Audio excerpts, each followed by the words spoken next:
Nakakatuwa naman ang ate ko. Pati dito dinala po. Ang dami nila.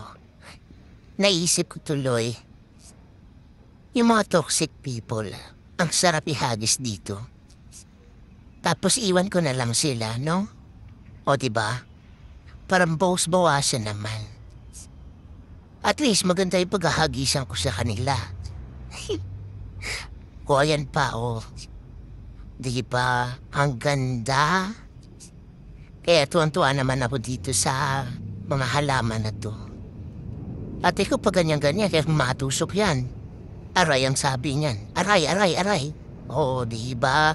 O meron pa silang pag ganyan. Dito lang yan sa Taiwan. Ang ganda-ganda ng mga halaman na yan. Ang babansot, ang liliit, mga punggol. Di ba? Dito ko lang yan nakita. Oo. Tignan nyo. Oh, may greenhouse pa sila. Oh, buti pa ang halaman may bahay. Yung iba, wala. Tapos yung iba, nakikitira lang. Kaya dapat, maging masaya na lang tayo. O ayan, hindi ko rin maintindihan kung ano ba yan.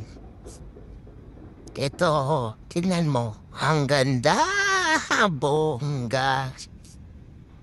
O, tingnan nyo, may mga plastic pa yan. Oo. Pero hindi ko alam saan dinadala yan, bakit ang dami-dami nila. Siguro dinadala yung sa ibang bansa. Yun lang. Trip lang.